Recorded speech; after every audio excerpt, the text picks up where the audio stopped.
No, the Naxals are not claiming a separate No. land. Are they claiming a separate nation? No, no, but No, they are not. No, you are having different sections. No, no, no. We have our own ways and we have dealt with them in our own ways. Sir, It's not that we were not in government, we were in government, and we have a track record of having dealt with the Ulfa, having dealt with the Naxalites. Sir, you suggested for Sri Lankan crisis, economic sanction. It will take long time to have any impact on the Sri Lankan government. So do you suggest a military intervention? No, I am not suggesting any military option at the moment. What leads Because the IPKF experiment in Sri Lanka was an utter failure. So I am not for a moment suggesting that India should take or exercise the military option. That is why I am saying that we should send. How do you send a strong message? You send a strong message by the diplomatic act of withdrawing your High Commissioner or Ambassador. You send a strong diplomatic message by imposing sanctions. Now what should those sanctions be? What the part should be economic, what part should be political, is something which the government of the day has to decide. No, India has also had the history of sending our army to neighboring Bangladesh in 1972. Similar kind of action also. No, again, I think we are going on an absolutely wrong path.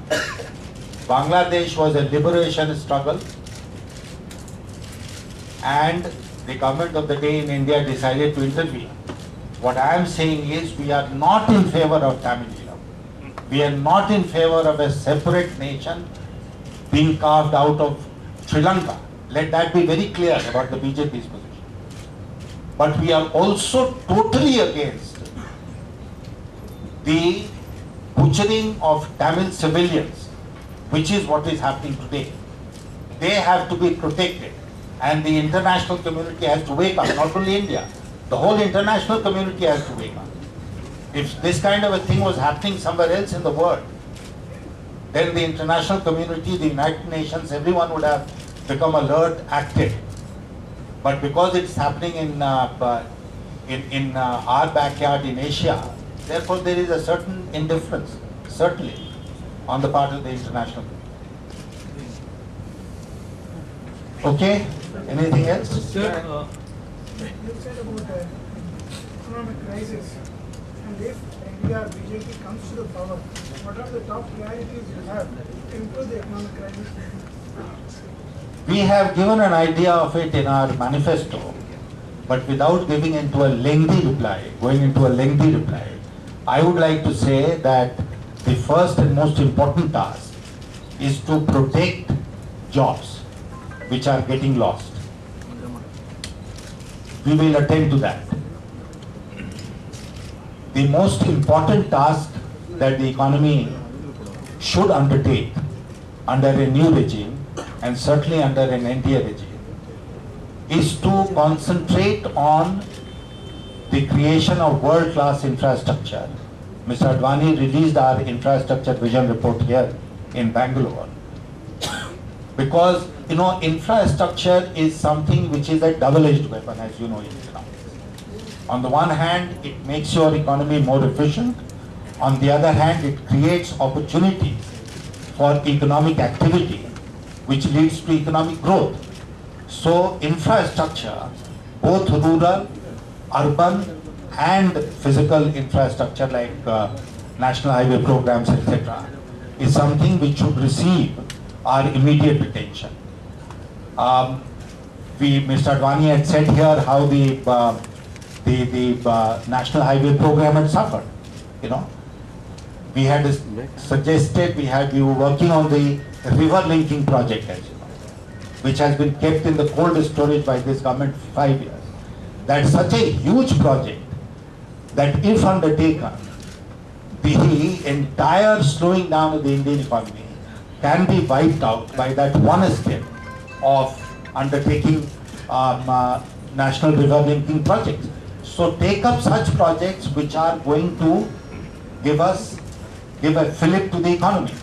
At the same time, let me also say that in our time, because we controlled inflation, we had inflation under check, we were able to progressively bring the rates of interest down. What was the secret of the Indian economy going into a 9% growth rate? To my mind, apart from global conditions, the secret was that the cost of money was drastically reduced by the Indian government. From something like 22%, we brought the market rate of interest down to around 6%, which made business cheaper, doing business cheaper in India.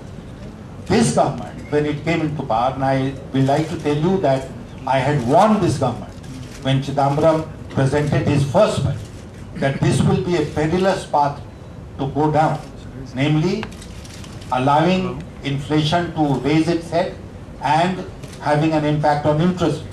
But this is exactly what happened. This is exactly the mistake this government made, with the result that interest rates have touched 14% and cost of money has become exorbitant, along with the credit squeeze, the liquidity squeeze. This has affected business. So, the other thing is, how do you do it? Go for a big bang approach. We have always said, why should RBI reduce repo rate and reverse repo rate by 25 basis points? Why should repo rate be at 3.75% when the rate of inflation, they claim, is down to less than a quarter of a percentage? So reduce repo rate, reduce rate of interest in the economy so that the economy gets moving again. So there are a number of steps which will have to be taken within the first 100 days by a government which comes to office in order to shore up the Indian economy. This is a 100 days similar thing Manmohan Singh has spoken. Yashwant Sinha ji, आपने बात की मनमोहन सिंह के बारे में बतौर finance minister और बतौर आपको नहीं लगता कि उस समय की सिचुएशन और आज जो मार्केट की सिचुएशन है उसमें बहुत फर्क है? नहीं, फर्क है, इसमें कोई शक नहीं है, फर्क है। लेकिन मैं आपको याद दिलाऊं, क्योंकि इस पर नहीं न केवल मैं बल्कि बहुत सारे आर्थिक विश्लेषकों ने लेख लिखकर इस बात की ओर इशारा किया है कि जब मनमोहन सिंह फाइनेंस मिनिस्टर थे, उस समय भी कीमतें बढ़ने लगी। मैं आपको याद दिलाऊं कि मनमोहन सिंह जब फाइनेंस मिनिस्टर थे, उनके 5 साल के दरमियान the average annual rate of inflation was 10.6%. It is history now, but most people tend to forget this fact कि 10.6% था। बाद में जब चुनाव आने लगे तो सरकार उसी तरह नर्वस हुई जैसे आज के दिन हुई, और Manmohan Singh as finance minister persuaded the RBI to take exactly the same steps, monetary steps, कि क्रेडिट स्क्वीज करो और इंटरेस्ट रेट बढ़ाओ, और उसी का नतीजा हुआ कि जो ग्रोथ रेट इंडियन इकोनॉमी में चल रहा था, देखने को मिला था, वो 3 साल के भीतर कोलैप्स कर गया, और फिर हम आ गए थे 4.5% rate of interest, 4.5% growth rate in 97-98. When we came into office in 98, what was the growth rate that we had inherited? 4.5%.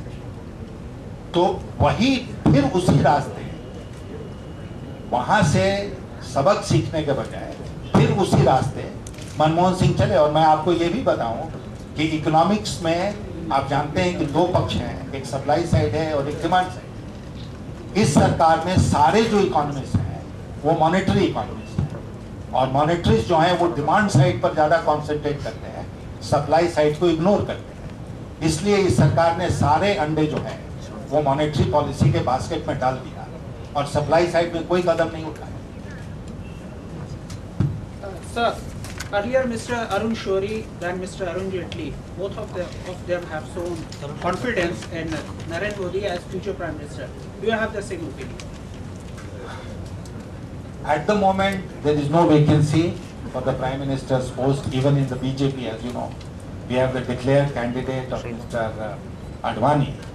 As and when the vacancy arises, the BJP has the skill and the genius to take a decision. आपको लगता है नरेंद्र मोदी एक अच्छे उम्मीदवार हैं? हाँ, वो मुझे लगता है कि वो अच्छे प्रधानमंत्री बनेंगे, इसमें मुझे कोई शक नहीं है, लेकिन जब समय आएगा तो पार्टी फैसला करेगी।